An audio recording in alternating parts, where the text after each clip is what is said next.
दोस्तों नमस्कार। जयदीप पत्रिका में आपका स्वागत है। मैं दीपक कोहली। आज हमारे साथ जुड़े हैं डॉक्टर ज्योति कुमारी जी।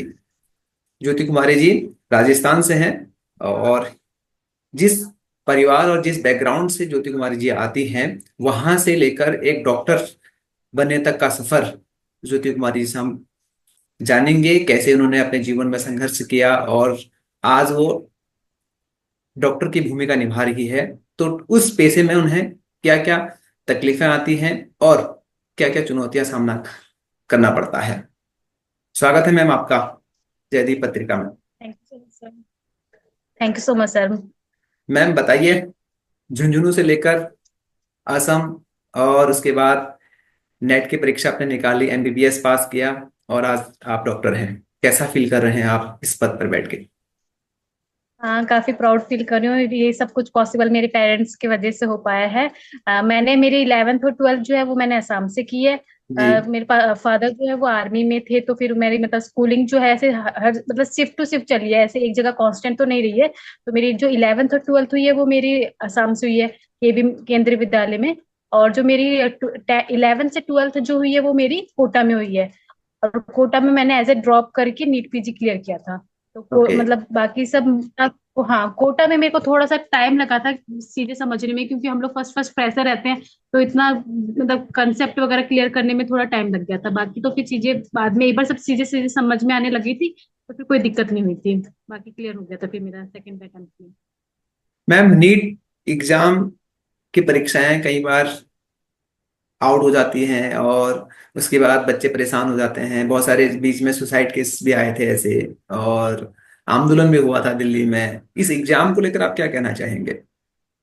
हाँ जी सर, ये तो बहुत इस टाइम पे सबसे मेजर प्रॉब्लम चल रही है कि एग्जाम मतलब पोस्टपोन पोस्टपोन इस बार। इवन इवन हमारा जो नीट पीजी भी था, वो भी ऐसे ही मैसे ही रहा था कि हमें पहले मार्च की डेट दी गई थी, फिर हमारी जुलाई में हुआ, फिर अगस्त में। तो ये चीजें सब मतलब मेंटली जो पेशेंट जो हम लोग जो प्रिपेयर कर रहे होते हैं, उसमें मेंटली हम बहुत परेशान होते हैं, क्योंकि हम लोग 10 दिन से पहले हमें पता रहता है कि अभी पेपर आने वाला है, तो हम उस स्पीड से तैयारी करते हैं। फिर से ऑन द डे पता मतलब एक दिन पहले पता चलता है कि पेपर अब पोस्टपोन होने वाला है, तो फिर मतलब बहुत प्रेशर, बहुत आपको एक एंजाइटी लेवल फिर से पीक पे आता है, फिर से लो होता है, फिर से पीक पे आता है। तो ये सबसे बड़ी प्रॉब्लम चल रही है इस टाइम पे, कि ये इशू मतलब काफी ज्यादा चल रहा है। बाकी ऐसे कि ठीक है, खुद को मेंटली स्ट्रांग करना ही पड़ेगा, अपन सिस्टम से नहीं लड़ सकते, अपन को खुद को ही फेस करनी पड़ेगी चीजें। तो ये तो आज की टाइम पे बहुत कॉमन चीजें है कि हाँ, पेपर पोस्टपोन होंगे और आपको फिर से देने पड़ेंगे, तो वो अपन को मेंटली स्ट्रांग बनना पड़ेगा इस चीज के लिए। मैम बाकी जब यही आपने सजेस्ट करूंगी। जब आपने नीट एग्जाम निकाला, परिवार में हाँ जी। कैसा माहौल था? शायद आप पहली पीढ़ी होंगी जो आपने ये एग्जाम पास किया, या आपके क्षेत्र में किसी और ने भी पहले एग्जाम पास कर लिया था? कुछ बताइए इसके बारे में। हाँ जी सर, काफी मतलब इवन मतलब मेरी फैमिली में मतलब बहुत सपोर्टिंग है पढ़ाई को लेके। काफी मतलब हमारे मतलब मेरी फैमिली में काफी सपोर्टिंग है। ऐसा कुछ भी नहीं है कि हाँ मतलब लड़कियों को नहीं पढ़ाना है, ऐसे लड़कों को पढ़ाएंगे, ऐसा कुछ नहीं। इवन मेरे मेरे घर वालों ने मेरे पे ज्यादा पैसा खर्च किया है as compare to my brother, है ना। तो काफी ऐसा, और मेरी फैमिली में हर एक जना काफी ज्यादा खुश था। एक एक होता है कि ना हमारी बेटी गई है, मतलब हमारे भांजी या फिर हमारी पोती हुई है, मतलब जो इतनी अच्छी पोजीशन में पहुंची है। तो वो बहुत मतलब सब बहुत प्राउड करते हैं, और आज भी मतलब बहुत मेरे को मानते हैं कि हाँ ठीक है, इससे पूछना चाहिए, इससे क्या करना चाहिए। ऐसा मतलब काफी अच्छा है। एक महिला होने के नाते आपने हाँ जी। बचपन से लेकर अब तक का क्या क्या फेस किया है जो आप बताना चाहेंगे कि ये नहीं होना चाहिए? ऐसा मतलब मेरी मैं ऐसे डिफाइन तो नहीं कर पाऊंगी, क्योंकि मेरे को ये चीजें प्रॉब्लम मैंने कभी फेस नहीं की, क्योंकि मेरे पेरेंट्स, मेरी जो फैमिली, जो दादा दादी की साइड है, वो नाना नानी की साइड है, वो ऐसा कंपेयर ही नहीं करने देते कि मतलब तुम ऐसे लड़की हो या लड़का है। वो पूरी फ्रीडम देते हैं मुझे कि तुमको सब कुछ करना है, तुमको पढ़ना है तो तुम पढ़ाई में जाओ, तुमको घूमना है तो तुम घूमना, बट एक लिमिट बता के चलते हैं कि तुम्हें ऐसा इतना। तो वो एक क्या थोड़ी छूट देते हैं, तो उसके बाद उनको अपना भी आइडिया हो जाता है कि हाँ ये बच्चा समझदार है, ये ऐसा काम कर लेगा करके।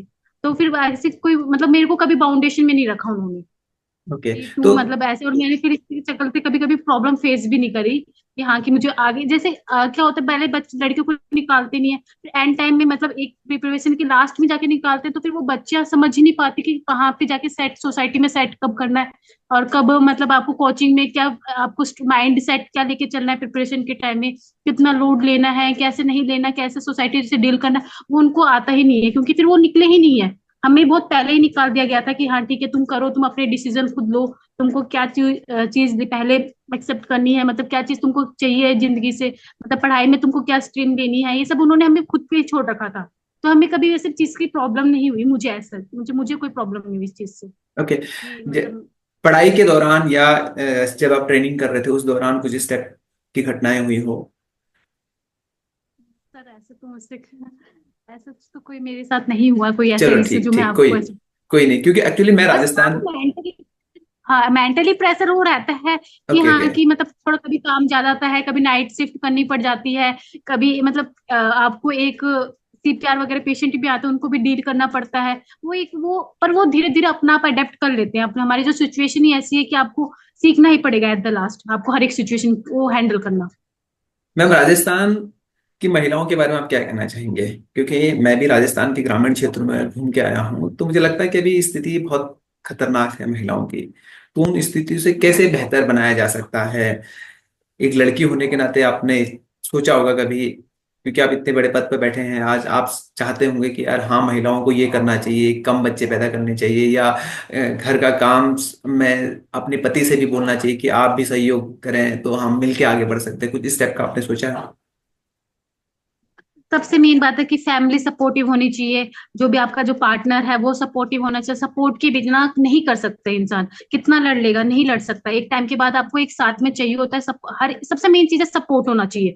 आज मैं भी जो यहाँ पे पहुंच पाई वो मेरी फैमिली का बहुत बड़ा सपोर्ट था, क्योंकि हर बार मैंने, ऐसे नहीं होता कि आप हर बार मार्क्स अच्छे लेके आते हो, आपके मार्क्स गंदे भी आएंगे, आपके पास अच्छे भी आएंगे, पर जो गंदे आते हैं उस टाइम पे आपका जो सपोर्ट चाहिए होता है वो एक आपके पास होना चाहिए उस टाइम पे, कि हाँ जैसे मेरे पेरेंट्स से मेरे सपोर्टिव के लिए कि हाँ ठीक है तेरे कम मार्क्स आ रहे, कोई बात नहीं तू आगे कर लेगी, उनको ट्रस्ट था मेरे पे कि हाँ तू कर सकती है, तू कर लेगी करके। तो वो सपोर्ट अगर एक लेडीज को या फिर एक हाउसवाइफ को या फिर एक स्टूडेंट को मिल जाए, वो एक इनफ है। फिर वो उसको लगता है कि हाँ ठीक है ये मेरे साथ खड़े हैं, ये मेरे को हेल्प कराएंगे, ये मेरी हर एक मतलब वो सुन समझेंगे कि हाँ ठीक है कि आज नहीं हो पाया, कोई बात नहीं कल कर लेगी। बट हाँ वो समझने वाला इंसान जो होता है आपके अगर लाइफ में होता है तो आप सक्सेस अचीव करते ही हो, according to me. Ma'am, doctor को आम लोग भगवान की उपाधि देते हैं, ठीक है? तो इस पेशे को आप कैसे देखते हैं? क्योंकि आपने आज के टाइम पे अपना ये समय सब दिया ऐसे है।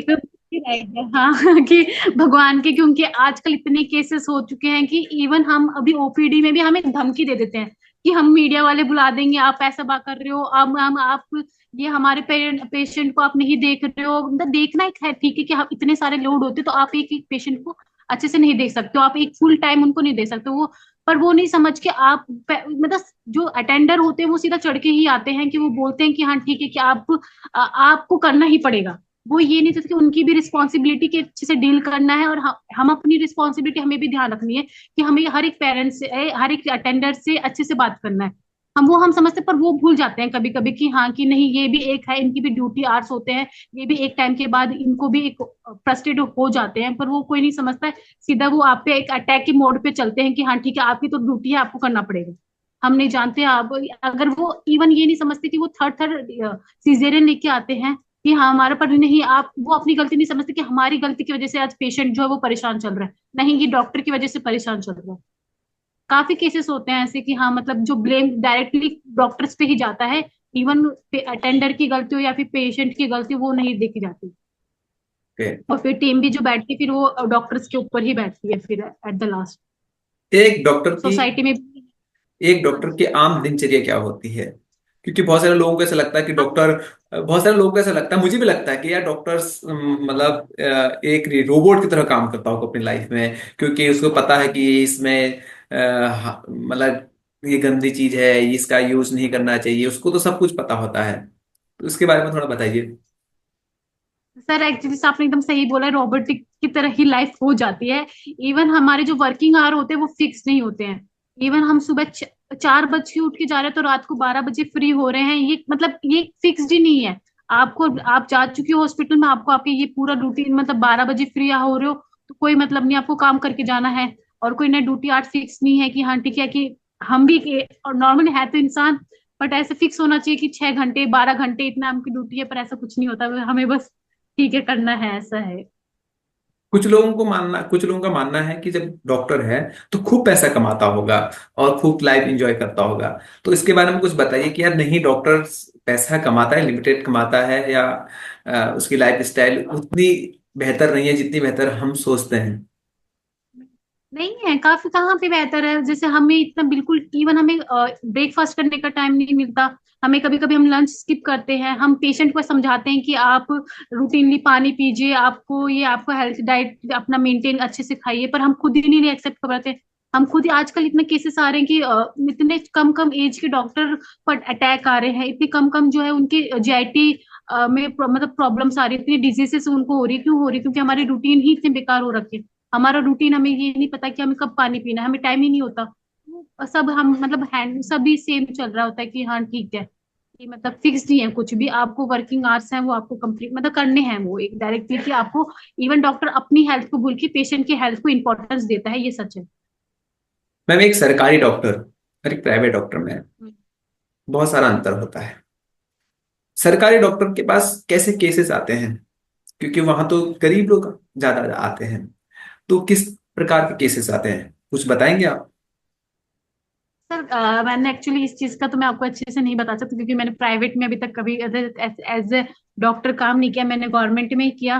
तो गवर्नमेंट में तो ऐसा होता है कि मतलब हर टाइप के केसेस आपको मिलेंगे, हर एक मतलब जो गवर्नमेंट में आता है, कौन आएगा जो जिनके पास वो अफोर्ड नहीं कर पाते प्राइवेट एकदम। प्रैक्टिसेस, या फिर एट द रेफर जो गांव से रेफर होके होके आते हैं, वो एट द लास्ट वो गवर्नमेंट हॉस्पिटल में आएगा कि हाँ ठीक है कि हाँ। तो हर एक तरीके के जो केस होते हैं वो आपको गवर्नमेंट हॉस्पिटल में देखने को मिलेंगे। एक बहुत इजी केस से लेके एक जो टफेस्ट केस है, जिसमें आपको आपकी पूरी मतलब पूरी मेहनत लगानी पड़ जाती है उस पेशेंट को बचाने के लिए, वो आपको हर एक गवर्नमेंट हॉस्पिटल में देखने को मिलेगा, हर एक केस। आप जो एक रेयर से रेयर डिजीज वाले केस भी आपको एसएमएस मेडिकल कॉलेज में देखने को मिलेगा। मैम, एक डॉक्टर के रूप में आपका अच्छा खासा अनुभव हो गया है, तो इस दौरान आपने कोई ऐसा केस आपके सामने आया हो जो आपको लगा कि यार ये अजीब केस है, इसको समझना बड़ा मुश्किल है? सर अभी तो मैंने जस्ट ज्वाइन ही किया है, मतलब मुझे अभी मतलब रेसिडेंट को मेरे को अभी मतलब टाइम नहीं हुआ इतना। मैंने ओके। जस्ट अभी ज्वाइन किया है, 2 महीने 3 महीने हुए हैं, तो मैं इसके बारे में आपको इतना अच्छे से मतलब एज ए मतलब क्योंकि अभी हमारे ऊपर सीनियर्स रहते हैं तो वो ज्यादा हैंडल करते हैं, हमें तो बस अभी इतना हम इस चीज को अभी हैंडल नहीं कर रहे हैं। मैं इस चीज का सॉरी सर आपको इतना अच्छे से एक्सप्लेन तो नहीं कर ओके। पाऊंगी। तो आप महिलाओं, सॉरी, लड़कियों के लिए क्या कहना चाहेंगे कि वो अपनी पढ़ाई को और अपने करियर को कैसे बनाएं, या कैसे बेहतर दिशा की ओर लेके जाए एज ए डॉक्टर, या और जो क्षेत्र में अपना करियर बनाना चाहते हैं? तो सबसे पहले माइंडसेट क्लियर रखिए कि आपको करना क्या है, आपको अचीव क्या करनी है, मतलब आपको किस फील्ड में जाना है। सबसे पहले आप अगर आपके जो मोटिव, आपके जो गोल और एम फिक्स रहेंगे, तो फिर आपको पाथ अपना आप मिलता जाएगा। आपको बस आपको मेहनत करनी होती है। अगर आपको फ्यूचर, आपको आपका ना एम ही नहीं पता, गोल नहीं पता, फिर आप भटकते रहोगे। सबसे मेरी मेन बात ये है कि आप अपना गोल और टारगेट फिक्स करिए, फिर आपको फिर उस टारगेट को अचीव करने के लिए क्या क्या स्टेप चाहिए करने, क्लियर करने, फिर आप वो बनाइए सब सेकेंड चीज में। कि हाँ ठीक है, मुझे जैसे अब मेरे को जैसे मैं नीट की तैयारी करनी थी, तो मुझे पहले कोचिंग ज्वाइन करनी है, फिर मुझे मेरा एम फिक्स था कि मुझे मेडिकल फील्ड में आना है। तो मेडिकल फील्ड के आने के लिए मैंने फिर हाँ कि मुझे, मैंने जैसे 10th में गई तो फिर मुझे लगा कि मेरे को एलन ज्वाइन करना है करके, या फिर जो भी आपकी कोच आपको जो बेस्ट कोचिंग लगती है वो ज्वाइन करनी है। फिर उसके बाद में फिर जैसे जैसे टीचर्स आपको गाइड करते जाते हैं, आपको हर एक फील्ड में आपका गाइडेंस मिल जाता है। आज के टाइम में ऐसा कुछ भी नहीं कि ऐसे कोई भी फील्ड नहीं होते जहाँ पे आपको गाइडेंस नहीं मिल पाता। तो फिर वो गाइडेंस फॉलो करते जाइए, फिर एट द लास्ट आपके अचीव हो ही जाते हैं। पर मेन चीज आपको मेहनत, हर चीज में कुछ भी हासिल करने के लिए मेहनत लगती है, जो कि आपको वो टाइम और एक मेहनत, वो दोनों इंपॉर्टेंट होते हैं आपको एक गोल को अचीव करने के लिए। मैम, एक चीज बड़ा वो है, डॉक्टर की जो राइटिंग होती है वो किसी को समझ नहीं आती। इसको थोड़ा समझाने की कोशिश कीजिए कि मतलब क्या लिखता है ऐसा डॉक्टर कि वो आम व्यक्ति समझ ही नहीं पाता उससे। वो दिन के इतने सारे पेशेंट अटेंड करता है, तो एट द लास्ट उनकी राइटिंग ऐसे हो जाती है। बट आज के टाइम पे डॉक्टर्स की राइटिंग काफी अच्छी है। अब आप जो केसेस देखते हो उनमें डॉक्टर्स की राइटिंग भी समझ में आती है। बट हाँ, पहले के टाइम में नहीं, ऐसे थोड़ा सा वो, क्योंकि इतने पहले डॉक्टर्स लिमिटेड थे, पेशेंट बहुत सारे थे। अब गवर्नमेंट ने इतने सारे कॉलेजेस, इतनी अपॉर्चुनिटी दे दी, हर एक स्टेट में एक मेडिकल कॉलेज है, तो अब डॉक्टर्स पे भी थोड़ा थोड़ा लोड पहले के हिसाब से, तो एज कम्पेयर टू पहले के हिसाब से थोड़ा थोड़ा कम हो रहा है। तो जिसकी वजह से अब वो थोड़ा अपनी बेसिक जो चीजें होती है उन पे भी थोड़ा फोकस कर पा रहे हैं, कि जैसे अब राइटिंग वो कर अब बेटर है पहले से। तो पहले वाले डॉक्टर्स की नहीं समझ में आते थे, अब वाले डॉक्टर्स वो लिखते हैं उनकी थोड़ी अब क्लियर रहती है। तो आप अपने करियर को आप कहाँ देखते हैं आने वाले 15 सालों में? अभी तो ऐसे ऐसे देख सोचा जाए तो, क्योंकि इतनी कंपटीशन हर एक फील्ड में, इतना कंपटीशन आ गया, तो फिलहाल तो इतना आगे का तो नहीं सोच रहे कि हाँ, क्योंकि अभी हम जैसे आप मार्केट में निकलते हो तो अब ऑब्स गाइनिस में, जैसे मैं ऑब्स में हूँ, तो भी उस भरी आपको एक मार्केट में आप निकलते हो तो आपको वो 25 तो यूं मिल जाएंगे। इंटरव्यू देने जाते हैं वहां पे आपको 25 डॉक्टर होंगे वहां पे, तो हर एक फील्ड में बहुत कंपटीशन है, तो आप ऐसे डिसाइड नहीं कर सकते कि मैं फ्यूचर में मतलब बहुत अच्छी मैं पोस्ट में जाऊंगी या फिर मेरे को बहुत अच्छा एक्सपोजर मिलेगा चीजों का। वो आपकी जो स्किल होंगी वही आपको फ्यूचर में सेट करेंगे। नहीं, कुछ लोग तो क्या करते हैं, पढ़ाई करते हैं भारत में, उसके बाद विदेश निकल जाते हैं, फिर वहां सेवा देकर आते हैं 10-15 साल, फिर भारत में आ जाते हैं, क्योंकि विदेश जाने के बाद हमारे देश में वैल्यू बढ़ जाती है। हम्म। क्या आपने भी सोचा है? मतलब नहीं, ऐसा तो नहीं सोचा। मैं तो मतलब मैं तो ऐसा मेरा जो मेन है कि मैं तो यहाँ इंडिया में और राजस्थान में सर्विस देना चाहूंगी। बस हाँ ठीक है कि कुछ मुझे आगे फ्यूचर में मैं कह नहीं सकती, जैसे मुझे कुछ बेटर मेरी स्किल को, मेरी जो सर्जरी को अच्छा इंप्रूव करने के लिए उसके लिए मुझे जाना पड़ेगा, तो मैं जाऊंगी। बाकी अभी तो मैं सर्विस, मेरी मेन जो सर्विस रहेगी वो मेरी राजस्थान में रहेगी। ओके। राजस्थान के बारे में बताइए मैम कुछ, जो आपको लगता है कि आपके क्षेत्र की संस्कृति है, सभ्यता काफी है, अच्छा जो आपको स्टेट है। प्रभावित करती है। काफी अच्छा है यहाँ, मतलब मेरे को मतलब मैं इतनी जगह रह के आई हूँ, राजस्थान के लोग काफी स्वीट होते हैं, काफी मतलब हेल्पिंग नेचर होता है, ऐसे किसी चीज के लिए मना नहीं करते कि हाँ ठीक है, जैसे हो सके उतनी हेल्प करने की कोशिश करते हैं। काफी मतलब मैं बहुत प्राउड करती हूँ मेरी स्टेट पे कि हाँ मैं राजस्थान से हूँ, और मतलब काफी ऐसे होते हैं कि अपनी स्टेट की लैंग्वेज इतनी स्वीट है, इतनी प्यार से, कि हर एक किसी इंसान को खुश कर देते हैं सामने वाले को, कि हाँ ये मतलब कि आप एक एक बोलते हैं ना कि आपकी जो लैंग्वेज होती है वो सामने वाले का, इंसान का मूड डिसाइड कर देती है। तो अपनी लैंग्वेज इतनी अच्छी है कि अपन सामने वाले का स्पेशल एक हंसा देती है, और एक चेहरे पे कि हाँ ठीक है ये इंसान अपन राजस्थान का है तो ये अपनी हेल्प कर देगा। एक ये है भारतीय स्टेट में। और आप क्या कहना चाहेंगे महिलाओं को स्वस्थ रहने के लिए, और युवाओं को क्या कहना चाहेंगे, क्योंकि आजकल अधिकांश युवा डिप्रेशन का शिकार हो रहे हैं, उनके लिए आप क्या कहना मैं चाहेंगे? तो मैं ये कहना चाहूंगी कि बस मतलब आप अपनी हेल्थ पे फोकस रहें, आप सपोर्टिव बनिए, आप मतलब आप हर जो भी जो है साथ वाले वो एक समझे कि हाँ ठीक है अपन एक अच्छा माइंड सेट लेकर, और मतलब बच्चों की आज की सबसे बड़ी दिक्कत है कि बच्चों के बीच में पेरेंट्स मतलब बिल्कुल भी अंतर नहीं रख रहे, तो प्लीज आप जो गाइडलाइन गवर्नमेंट जो बनाती है वो फॉलो करें। वो उन्हीं के लिए हेल्थ बेनिफिट के लिए होती है, उससे डॉक्टर को कोई भी बेनिफिट नहीं मिलता, तो एक सबसे बड़ा, क्योंकि बिल्कुल भी फॉलो नहीं करते गाइडलाइन, जिसकी वजह से पेरेंट्स मतलब जो खुद अटेंडर्स होते हैं वो बहुत परेशान होते हैं। तो गाइडलाइन अच्छी फॉलो करिए, सपोर्टिव बनिए, और प्लीज लेडीज को भी थोड़ा सपोर्ट करें कि वो भी फील्ड में आगे अच्छा मतलब करें काम। आज के टाइम पे एक इंसान से घर नहीं चलेगा, दो दो इंसान को कमाना पड़ेगा अगर आप उनके बच्चों को अच्छी हेल्थ और अच्छी एजुकेशन देनी है तो। इसके अलावा एक महिला होने के नाते आप राजस्थान को अगले 5 साल में कहाँ देखते हैं, और देश को कहाँ देखते हैं? क्योंकि राजनीति और प्राइवेट सेक्टर में देखें तो महिलाओं का प्रतिनिधित्व, या सरकारी सेक्टर में देखें तो महिलाओं का प्रतिनिधित्व बहुत कम है। तो इसको आप कैसे चाहते हैं कि कैसे बढ़े और कैसे बढ़ना चाहिए? नहीं, आज के टाइम पे गवर्नमेंट काफी अच्छा फोकस कर रही है, लेडी मतलब गवर्नमेंट लेडीज को या फिर गर्ल्स को या फिर मतलब बहुत सारे मोटिवेट करी, कितनी सारी अच्छी अच्छी स्कीम्स लेके आ रही हैं कि अभी मतलब जैसे नर्सिंग स्टाफ का जो एग्जाम होता है उसमें गर्ल्स का वेटेज कितना जाता है अभी, टीचर्स के एग्जाम है वहां पे भी बहुत काफी अच्छा बेनिफिट्स है गर्ल्स को, तो काफी अभी तो गवर्नमेंट काफी अच्छा मतलब अपन मोटिवेट ही कर रही है कि आप जाओ इस फील्ड में, अच्छा मतलब हर एक फील्ड में अच्छे गर्ल्स को सपोर्ट कर रही है। तो मुझे लगता है आगे के टाइम में फ्यूचर में गर्ल्स के लिए बहुत अच्छी मतलब एक अच्छी उम्मीद है कि मतलब बहुत अच्छा गर्ल्स के लिए होगा, और काफी आगे निकलेंगे गर्ल्स। आप अपने परिवार के बारे में क्या कहना चाहेंगे, मम्मी पापा के बारे में, जिन्होंने आपको इतना सपोर्ट किया, भाई से ज्यादा प्रेम दिया, और आप आज एक सफल रिक्वेस्ट में तो मैं बच्ची हैं? बहुत सपोर्ट किया है। बहुत ज्यादा सपोर्ट किया है, मतलब हर एक स्टेप में, मतलब मेरे को जहाँ इवन जहाँ मुझे पैसे की नीड हुई मेरे को वहां पे पैसे से सपोर्ट किया। जहाँ मुझे मतलब मेरी हर एक एक चीजों को उन्होंने मेरी जरूरत को समझ के मेरी हर एक चीज को मेरे लिए वो चीज मेरे लिए ला के दी है। ऐसा मेरे को एक भी टाइम ऐसा नहीं है कि जो मेरे को जो उनसे हो पाता था अपनी कैपेसिटी से बढ़ के उन्होंने मेरे लिए किया। एक नॉर्मल फैमिली जितना कर सकती थी कि हाँ, जो उससे मेरे से मतलब उससे 10 टाइम्स ज्यादा किया उन्होंने मेरे लिए। तो फिर मैं बहुत लकी मानती हूँ मेरे को कि हाँ, मैं इतनी अच्छी फैमिली से मैंने जन्म लिया करके।